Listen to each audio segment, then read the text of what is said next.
This podcast contains adult language and explicit content. Listener discretion is advised.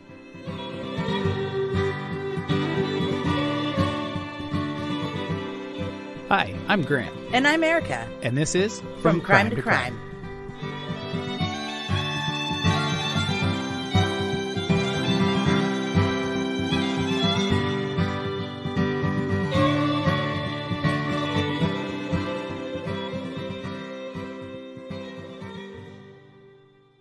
Welcome back to From Crime to Crime, Crime-maniacs. What the fuck are you talking about? I was trying to do like a little Animaniacs meets crime kind of thing, but... What the hell is Animaniacs? You don't... Okay. You don't remember the Animaniacs? No, what are you talking... Is it a cartoon? Oh my God. Yeah, of course. Sounds it was a cartoon in the 90s where all these... They bounced around and I think they were cats or... something. I don't even know what. Maybe they were mice. I don't know what they were, but they Sounds did a whole. great. I can't believe. Oh, it was the best. That's where Pinky and the Brain came from. A whole bunch of songs. I can't believe you don't know the Animaniacs. That's Grant. We've gone over this. I didn't watch cartoons as a kid. This was different. This was the Animaniacs. Like I this watched is like prime Mary time. Poppins and Bedknobs and Broomsticks, and that's pretty much it. I don't know what Bedknobs and Broomsticks is, but It's a movie that was almost as good as Mary Poppins. oh yeah, it sounds like it because everybody knows that one. I can't believe you, I can't believe you don't know Animaniacs. Nope. That's wild. I can't wrap my head around that. Well, I can't believe you didn't know the Animaniacs. no, sorry about that. But do you know what I do know? True crime stories. Do you want to get to this one?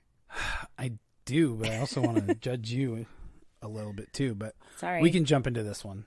So tonight's case, we're going to talk about Jamie Fraley, and she is a young girl from North Carolina, and she went missing in 2008. So we'll start with a little background on Jamie because you kind of have to understand who she is to understand her story. So she was born in 1986 in Gaston County, and her mom's name is Kim. Her mom has said in interviews that her birth was extremely difficult, and her and Jamie almost didn't make it. And the doctors told her that Jamie wouldn't survive, but she did survive. She was a little fighter. Yeah, I've heard lots of stories about her and how, like, you know, she wasn't supposed to make it past a month and then a year, then 2 years, then 3 years. And then she'd grown up and been, you know, became a full-fledged adult. It's weird because it's like once you tell a mom, like, oh, she's not going to make it past 1 month. She's not going to make it past 2 months. She's not going to make it. It's like, just stop. She's obviously making it. Yeah.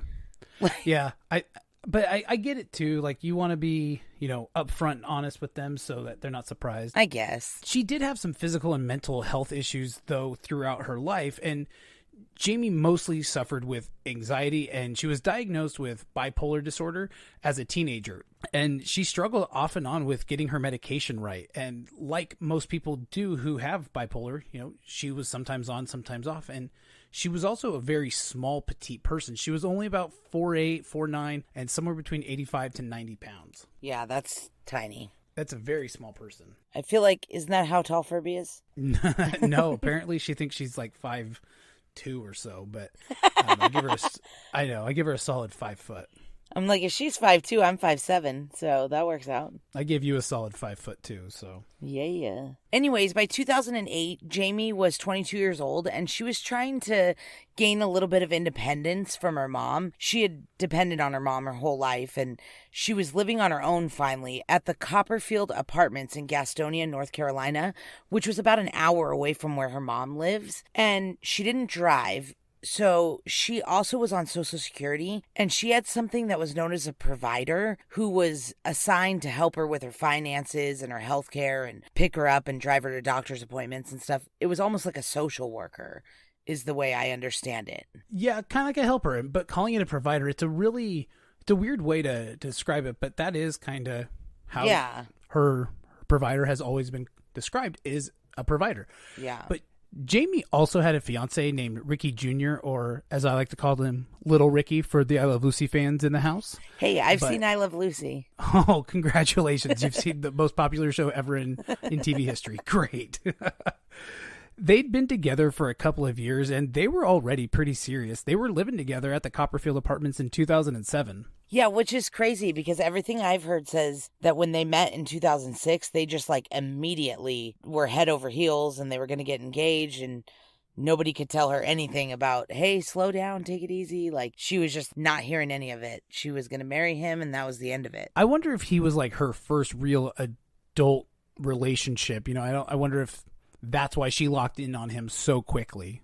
Yeah, it could be because she was just newly gaining independence from living with her mom and stuff like that. She was growing up. Yeah, exactly. So I think that might be kind of why, like, that's an adult thing to do, is to have a boyfriend and, to live together. And so I wonder if that was kind of part of it. Yeah, because she wanted to do the adult things that all of her friends were doing. Some things she couldn't do, like drive and work and stuff like that. So maybe. I mean, I don't know. We've all been 22 and in love and thought we were going to marry somebody or did marry somebody that we probably shouldn't have, so... I mean, I hear you, Jamie. Why is that so funny? I don't know. It's just, you just said it so nonchalant. Like, we've all been 22 and, married people we probably shouldn't have. It's like... Well, I wasn't even 22. I was 20. You're judgy, Grant, because you haven't had a starter marriage yet. So you're like, I haven't. When I do it, I'm going to do it right. I know. See? And I'm just saying, I'm doing it right. Yeah. My fiance didn't, but I am. See, well, that might have to be taken out. I know. You and Matt get all on your high horse about that. Like, oh, we've only done it once. It's like, well, fuck you guys. Well. You waited for the right one. There you go. That's a better way to put it. Christine and I have to learn by error. Oh, you guys have to trial by fire? Yeah. I sit back and watch you guys make mistakes, and I was like, oh, that one. I'll take that one. Thank you. And off I went. Yep. But Jamie and Ricky, their relationship moved really quickly, and in 2007, Ricky had been arrested and was sentenced to 15 months in prison for theft. Yeah, that sucks. Sucks for a new budding relationship. It does. Makes it real hard. Yeah, but Jamie was a ride or die, though. She stuck it out with Ricky Jr., which is more than I could say for me, because I would not. No, you wouldn't. I'd be like, 15 months in prison? Goodbye. Have a good one. I'll catch you on the flip side. Yeah, I'd be like, what do you want me to do for 15 months? Nothing? That's crazy. No. But she wrote him letters every day and called and visited him as much as possible. And when he was locked up, Jamie started spending a lot of time with his dad, Rick Sr., and his dad's girlfriend, Kim. Rick was the maintenance man for the apartment complex that Jamie lived in, and he lived in the complex too, just a couple doors down from her. So they really started spending a lot of time together, and he kind of was like looking out for Jamie. Yeah, it sounds like the perfect situation, honestly. It sounds like, your fiance's dad is just around the corner. He's super helpful. Not only that, he's a maintenance man, so he can be really helpful when, something breaks. Maybe if he was anybody else. Right, exactly. Rick Sr. and Kim had a history of struggling with addiction, and one of Jamie's biggest goals in life was to be a substance abuse counselor to help people like them. Yeah, I feel like maybe that's part of the reason why she gravitated towards them so much, is because she wanted to help them. I think so, too. I mean, I think it was just kind of that perfect storm. She saw something wrong and she thought she could help. Yeah. But it turns out Big Rick, liked spending time with Jamie and was even kind of like obsessed with her, people say, and would make like really inappropriate jokes and things like that. But he also would give her rides places when she needed it. And even though he was a little inappropriate, Jamie looked at their relationship like paternally, but people from the outside didn't. They were like, this is kind of weird. And this may have even been like one of the contributing factors to Kim and Rick's breakup. But we'll circle back around to that when we get to it. Yeah, it's true. I've heard a lot of different stories about how Rick and Jamie interacted, and he would comment on what she was wearing a lot and how she looked and things like that. Yeah. That, a father-in-law probably shouldn't be doing. Yeah, and it wasn't just like, oh, you look nice today. It was like about how short her shorts were, about how low her top was cut, or, Right. Really uncomfortable stuff. Yeah. In April of 2008, Jamie was getting really excited for Ricky's release from prison. It was only a few weeks away, but on the morning of April 7th, 2008, Jamie woke up super sick, and she went to the local ER where they told her she just kind of had the stomach flu and to go home, drink fluids, and get some rest. That didn't sit quite right with her. She thought it was more, but she went home and did it. And Kim, Rick Sr.'s ex-girlfriend, she came by that evening and picked up Jamie's prescriptions that she had gotten from the hospital and dropped it off at the pharmacy for her so that they would be ready. What's kind of weird about that is that she didn't drop the prescriptions off. It's like, if you went to the hospital because you were so sick and they gave you a prescription to get better, why wouldn't you go get it? And I get it. She doesn't drive, but it's like... Right. And that's kind of what I was thinking too. I think maybe,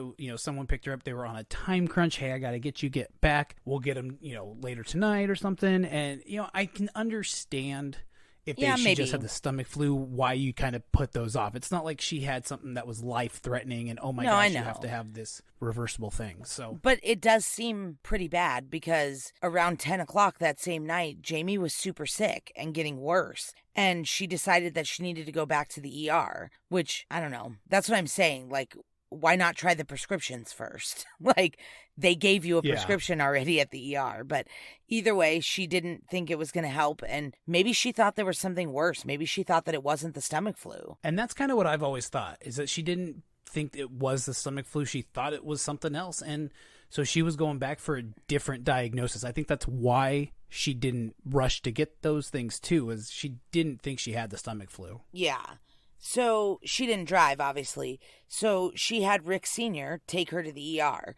But like a dick, he just dropped her off out front and was like, see ya. And when she went inside and checked in, the people at the front desk told her it was going to be like a 3-hour wait.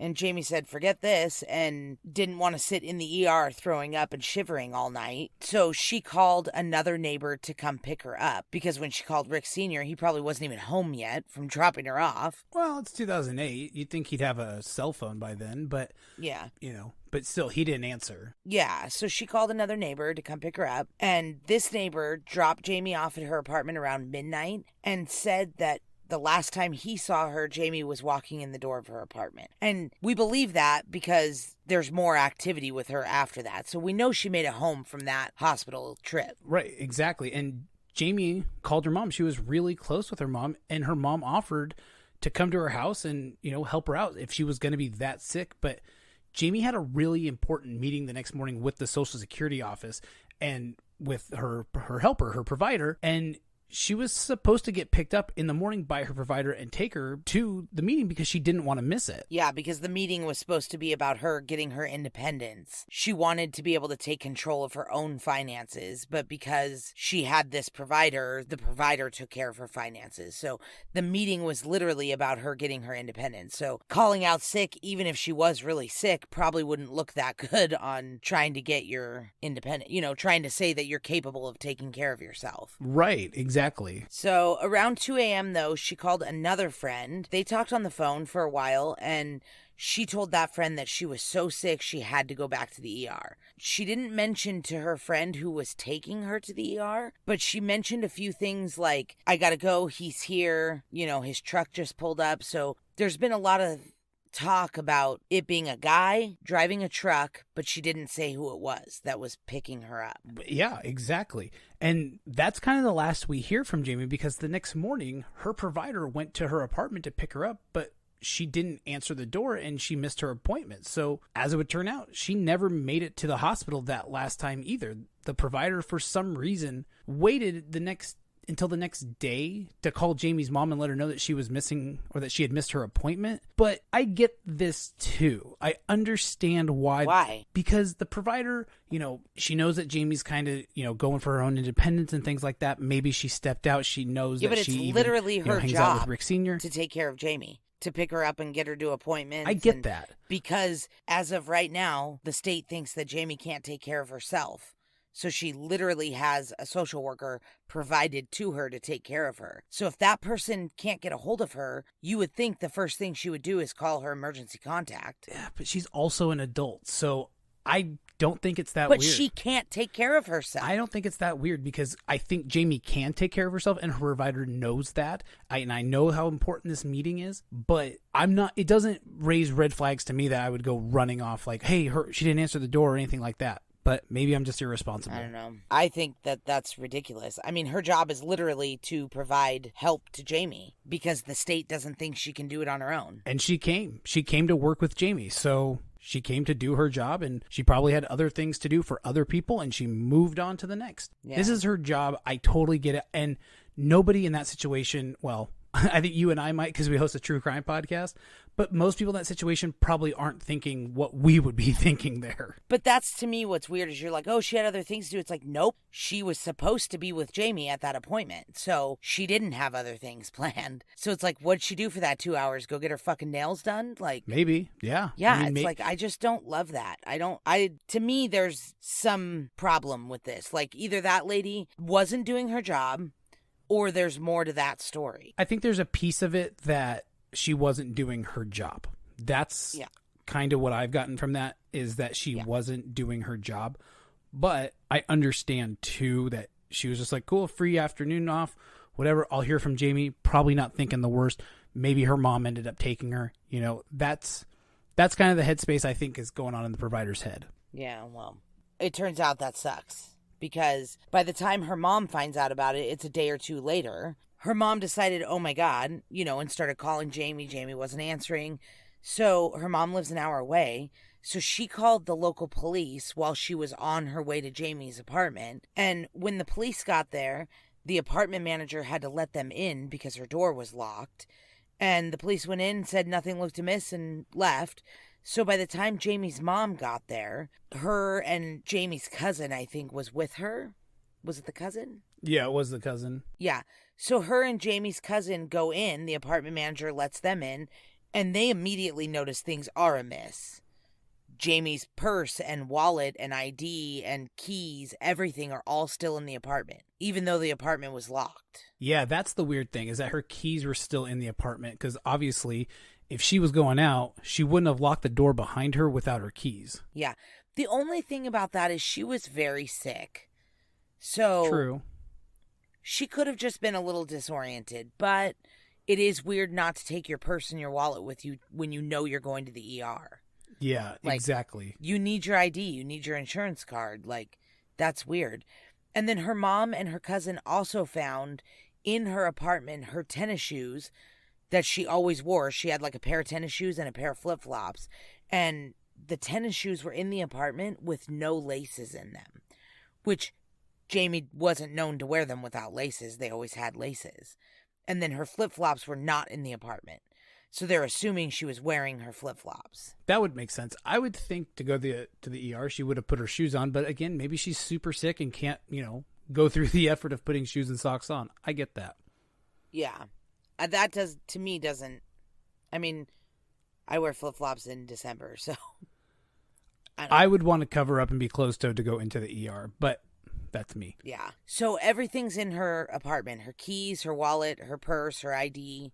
All of this. The only thing that's missing is Jamie and her phone. On April 11th, 2008, that's when they filed the missing persons report with the local police. And it wasn't until April 13th that they would then find her cell phone. And it was found by an employee for a local cable company who was working on some lines at an intersection about 1.5 miles away from Jamie's apartment. Yeah, Jamie's mom was calling her phone, trying to find, and I'm sure other friends and everybody trying to find her.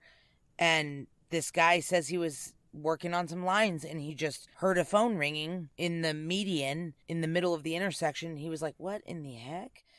And so he went and he found the phone that was ringing and he answered it. That's a noble thing to do. Yeah, except kind of sucky too at the same time, because that kind of blew everything because too many people touched the phone, so they couldn't fingerprint it or anything. Yeah, but how is he supposed to know that? Like, he can only do so much. But it was found in the center median, like the grass center median of the road, like somebody had tossed it out the window while they were driving. And it makes you wonder, was it Jamie tossing her phone out so someone could find her? Or, was it the person she was with tossing it out so nobody could find her? To me, being the center median of the road, it feels like somebody on the driver's side. That's how it feels to me, too. Yeah, that's how it feels to me, too. But I know there's speculation for kind of both angles. Right. Maybe she was, taken off on her own. But yeah. So the cell phone wasn't much of a lead, though. It was determined that there was a couple of calls made around 4:30 a.m., but none of them ever connected, and they were all people that were on like her recently called list. Then a phone call was received around 5 a.m. from an unknown number. But it doesn't look like any of these calls ever connected. Yeah, that's kind of what I've seen too, is that the calls were made, but nothing's ever connected. And yeah, so they don't know if Jamie made the calls or... I wouldn't think somebody who abducted her would have made calls, do you? Not to people she knows. Probably not to people she knows, yeah. Maybe to numbers that she didn't know, but yeah, probably not to people that she knows. That does seem a little off. It seems more like something that she did, or maybe even a butt dial situation, like if there was a struggle for the phone. Yeah, and I could see that, I mean, although in 2008, those were flip phones, so even the struggle, you got to close up your... iPhones were out in 2008. Well, you think these people had them already? I mean, it was a while before everybody had iPhones. I don't know. I'm trying to remember when I got my first iPhone. I feel like it was way before 2008. I don't remember when I got mine, but it was definitely after. Probably like 2000. I'm going to say 2011 is when I say I got my first iPhone. Yeah, but you're still using like an iPhone 3 right now. So. Excuse me. I've upgraded to the iPhone 11 Pro. So. What? When? Because we had to add people onto our plans and stuff. There were people moving and shaking. The cheapest way to do it was hand down the phone I already have. Trust me, I didn't want to lose my button, but here we are. I know. You're so funny you still had a button. Hey, I feel you, dude. I had the 6 Plus forever. I just got a new phone, and I don't even have the 11. I only got the 10. I'm hoping that the next version comes back with a button, but I'm into what I got. It's fine. I can't believe that you have a newer phone than I do. Well, we can switch phones. I don't care. No, I care even less than you do. Apparently, because you only have a 10. Yeah. So there have been no signs of Jamie since all of this happened, but there is one main suspect in her disappearance, and that's her fiance's dad, Big Rick Sr. Yeah. He was the last person to drive her to the ER that night, and it's very possible that he was going to be the person who drove her to the ER again. Yeah, the only thing that's a little confusing on that to me is the friend that she was talking to on the phone when she was picked up knew who Rick Sr. was, and she didn't say, hey, Rick took me to the hospital earlier, he's taking me again. Like, she specifically didn't say who was taking her. That's kind of weird, right? Like, how do you even have a conversation with somebody and tell them that somebody's taking you somewhere without saying who the person is? So I don't think that it's weird. And here's why. One, she's already super sick, so she's probably not thinking right. And two, because in the heat of just going, oh, he's here, gets up and goes. Some people, that's how they talk anyway. Just, they think that you know what's going on in their brain already. So, there he's here, and they move on. I could totally see that it being Rick Sr. and her just going, yep, he's here. Thanks. Okay, I'm leaving. Bye. Yeah, that's interesting, though, that she could have a conversation with somebody and not say who was picking her up. But either way, Rick is the number one suspect because he did drive her to the ER earlier. He was known to give her rides, and she had told her friend that she was getting a ride back to the ER. And it would make sense because there's no record of her calling anybody to ask for a ride. So it would have had to have been somebody that she communicated with, not on the phone, I would imagine. Like somebody who lived 2 doors down from her? Yeah. Weird. He is the number one suspect, Rick Sr., because he is a sketchy dude. Along with, like, all of his drug problems, he was arrested in the 80s for strangling his girlfriend. Oh, this sounds like maybe we have a suspect. Yeah, and for some reason, he only spent 6 years in prison for her murder before he was paroled. Which is nuts. It's absolutely nuts that you only get 6 years for, I think it was it stage 2 murder? What do you call it?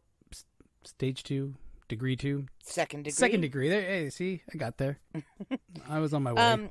We have no way of knowing because where he was arrested, the police department in that city went bankrupt. And when that happens, the county sheriffs takes over that city police department. And when that all happened, all the records for that murder were lost. So we have no way of knowing that. Wow. But I'm pretty sure it was because he probably took a plea deal for second-degree murder or manslaughter or something like that, which is still bullshit. 6 years is still not enough. No, it's not. I don't care if it was an accident. I can't believe he only got 6 years at all, even with records being lost and stuff like that. Yeah. Is not how that should be going. Yeah. It's crazy. So when he was questioned for Jamie's disappearance, because he was one of the last people to see her alive, and people know that he was kind of weird with her, the police say that he was pretty cooperative. like on the surface, but they could tell he was hiding something, and he wouldn't take a lie detector, which is totally A-okay with me. I would never take a lie detector, so Yeah, at this point, I'm fine with that. At this point, for sure, there's no reason to take a lie detector. Like, from crime to crime, life rule 45 or something. Yeah. It can't help you. It can only hurt you, so don't even do it. But it does make him look sketchy that he won't do it. Oh, it absolutely does. But Totally. And because of that, this obviously sets off some alarm bells with police because they know his past, so they decide, hey, we got to keep an eye on this guy. And as they are keeping tabs on him, they notice that he, again, is doing some pretty creepy stuff when it comes to his ex-girlfriend, Kim. The police decided to reach out and warn Kim that she needs to keep one eye open and out for Rick Sr. because he's doing some real weird stuff, and she should probably take a restraining order. Well, because they're following him around, and they can see that he's going to her work and her house and all this stuff, and they're like, hey, they broke up. This is not right. Right. And they're like, hey, you should probably get a restraining order. Yeah. And she did. As she should have. Yeah. So she was at work, and she got the restraining order against Rick Sr. She gets off of work one night pretty late, and she gets into her car, and she notices this, like, kind of yucky smell. Like, oh, I might have left some Chinese food in here or something weird, you know? That's what it smells like? Well, I mean, I'm sure at first she was like, what the hell? Because she said, like, she cleaned out her car. She was looking for, like, to-go containers or a grocery bag or something that she left in her car. And she cleaned out the inside of her car, and she never found anything. And then the next day, she got in her car to go to church or something the next morning, and she noticed that the smell got worse. And she was like, oh my gosh. So she was, like, looking on the outside of her car, thinking she hit, like, a bird or an animal, and it was, like, stuck under her car, and nothing. So after a while, she was like, well, I guess I better look in the trunk and see if I left a gallon of milk in there or something. Like, what the hell? You know, and when she opened the trunk... This is my favorite part of the entire story. Inside the trunk of her car, she found the body of Rick Simmons Sr. With Rick's body, they found a set of Kim's missing keys that were stolen a week earlier. And the police believe that he broke into her car with the keys that he stole and climbed into the trunk with the intent of attacking her, you know, maybe even killing her. Yeah, because he had a knife with him also. Right. And it's, you know, kind of weird that he would fall in there and then not be able to get out because there was a functioning emergency latch inside the trunk of the car. But, you know, kind of some of the reports I've heard is he had booze and he had, you know, other kinds of drugs in his body. So combining those with the heat of the car... Yeah, he was fucked up. Yeah, he was super disoriented and Yeah.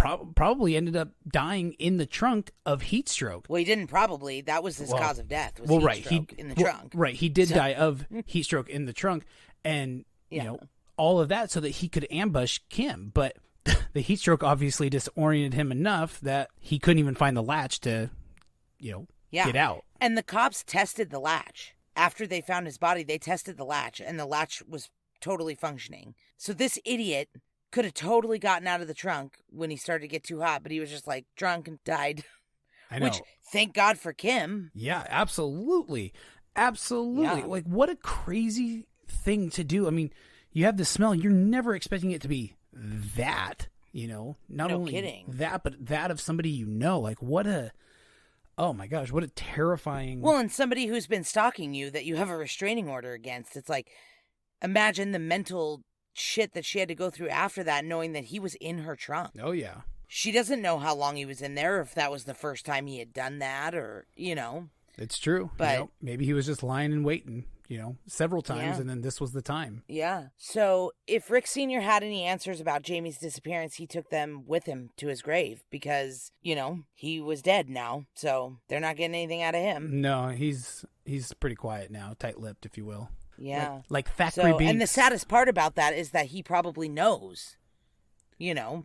Dude, you're now we not going to can't have ask him. any comment on my Thackeray Binks comment? Nothing? No, because I don't know how that Because played into his it. I don't his get it. lips were tight shut. Thackeray Binks was the cat, dude. You're talking about the zombie that was in the grave. That was Jimmy or whatever. Oh, they weren't like one and the same? They weren't connected? No, Thackeray was the teenage boy, and Oh. that turned into the black cat. Yeah, I knew that. I thought that zombie guy, the Edward Scissorhand looking guy, I thought they were like, kind of all connected, and like that was the body of Thackeray Binks, and Thackeray was actually, Salem in the body and stuff like that. So, oh, well. I don't know how you watch movies sometimes. Just like I listen to true crime stuff. I watch it and then I forget all about it. Up? Yeah. And then you just fill in the blanks with whatever your brain thinks? Well, for some things like this, yeah. Now I'm going to have to Google what that fucking zombie... If you know the name of the zombie in Hocus Pocus, leave us a comment at From Crime to Crime, and you'll win something. I'm going to laugh so hard if you're right. Yeah, Billy Butcherson. Oh, well. I just Googled it. It's Billy Butcherson. I mean, I was pretty close. No, because he had his mouth sewed shut by Winifred, and... God damn it, Grant. We'll just watch Hocus Pocus again. Look, you can't just make shit up. It's the same movie, so I feel like I get points for that, because I don't watch a lot of movies. It is the same movie. See? But you can't get all like shitty with me that I didn't laugh at your joke that didn't make sense. Well, then you should have corrected me immediately, so that's still on you. Oh, Jesus. I win. Okay. Anyways, when Ricky Jr. was released from prison a few weeks after Jamie's disappearance, he ended up going to live with Jamie's family, because I'm sure he probably figured out that his dad had something to do with this. And apparently their relationship was pretty contentious. Apparently they didn't really get along that much before he went to prison and before any of this stuff happened. Makes sense. His dad's a creep. Yeah, and his dad wasn't around. His dad was in prison. And I mean, even though he only did 6 years for that murder that he committed in the 80s, I'm sure that was... Ricky Simmons Jr. was like 17 when he was released, so they didn't spend a lot of time together when he was growing up. Right. So... And no wonder you only got 6 years in the 80s. It was a lawless land. You could do whatever you wanted. Yeah. So he ended up going to live with Jamie's parents to try to, like, get his life together and find Jamie. And for a while, he was doing really well, and he was searching for Jamie every day. And yeah, he had, like, dedicated his life to it. Yeah. But I have seen that he really hasn't kept his... nose clean since. Like when you search him on the internet, it's pretty much just like a long string of mugshots. Oh, really? He just hasn't been able to pick himself up? No, it doesn't seem like it. A man named Jerry Case supposedly confessed to killing Jamie while serving time in prison for kidnapping, so, he kind of fits the bill. But the police were completely dismissed by this because he was already in custody the day of Jamie's disappearance, so there's no way that it could have been him. And I don't understand idiots like this who confess to crimes they didn't commit. It's like, okay, if you want to seem more badass or whatever you think it makes you look like, but you just look like an idiot when you confess to a crime that happened while you were in prison. Yeah, I've kind of wondered that too. You hear about that and, all the time you hear about it. Yeah, all the time. And it's like, for what? And I think a lot of guys, if they're not on, they're trying to get to death row. So, they have more of a cush lifestyle, but still. Do you think that's it? Or do you think that they confessed to the one that they got caught for? So now they're confessing to these other ones so that those are false confessions. So then it makes you think like, oh, maybe his first one was false too? No, I don't think I think it's more so that because they're trying to get something like whether it's, some accommodations. So we're going to give you some information, even if it's false, so that I have a better situation. Yeah. I don't think they're doing. Sometimes I think they're doing it for notoriety, but more often than not, I think that it's to gain something in some capacity. Yeah. But he didn't know any details that were outside of what was released to the public, outside of already being arrested. So the police were like, "Yeah, dude, go away." No. Yeah, of course not. So Jamie Michelle Fraley was 22 years old when she disappeared. And she would be 35 years old today if she was still alive. And at the time of her disappearance, she was between 4'8" and 4'9" and about 90 pounds. She has a tattoo on her right ankle that says Ricky. And she had like strawberry blonde hair and blue eyes.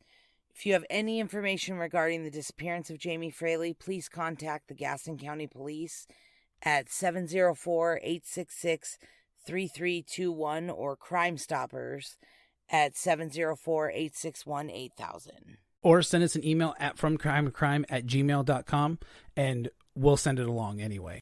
We'll forward it for you. You can also leave a comment on our Instagram at fromcrime2crime. Okay. Oh, that's another thing that we forgot to mention. We did forget about that. Yeah. Jamie ran a MySpace page for missing people. Yeah. She was a true crime buff. Right. So how crazy is that she was super into this stuff and knew the signs to look for and still ended up going missing? Yeah, and she also ran a MySpace page for the JonBenet Ramsey case. That's true. She did. So she was a sleuth. She would have been real into From Crime to Crime, no doubt. Yeah. Ironically, she ended up being a victim. And one of the MySpace pages that she ran for a missing person from North Carolina, that person ended up being found later, alive. It's her time next, I guess. Yeah. I don't know. It is kind of interesting when you hear about her being a true crime buff. I can't believe we forgot to say that in the beginning. Yeah, I forgot about that too.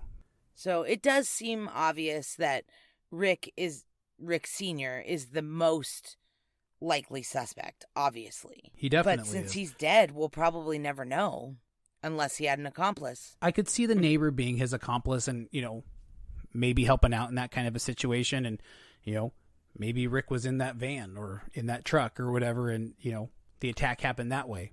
It's tough to say because he's dead now. Yeah. It does seem weird, though, that they've never released what her phone...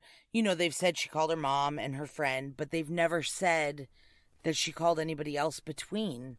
So it's like it would have had to have been Rick or the other neighbor that dropped her off. I think so. Because she didn't call anybody. Right. I think it was one or even both of the neighbors, and maybe they were in on it together. Yeah. Well, I would hope that the police really looked into the other neighbor that dropped her off. And they say he's not a suspect, but maybe you would hope is. they really looked into that. Yeah, because he technically was the last person to physically see her alive. Right. So he definitely... Because it was after. Yeah. Yeah. I could see that. I mean, it definitely... Other people had talked to her after he saw her, but he was the last one to see her alive. All right. Well, do you have anything else that you think we forgot or anything? I don't think anything that we forgot. I think we remembered everything that we forgot, thankfully. So... Alrighty. Give us a follow on Instagram at From Crime to Crime. Like, comment, review on Apple Podcast or wherever you get your podcast, because those things matter way more than they should. If you guys have any theories on what happened to Jamie, or if you think Rick Sr. did it, or who you think did it, come let us know on Instagram or on TikTok. At From Crime to Crime. And I forgot, we are big on TikTok now. So come see us do some TikToks, because we're figuring out how to do TikTok. We're brand new to it. So come see what we got for you, because we're about to take TikTok by storm. Yeah. So, all right, buddy. Love you. All right. Love you too. Bye.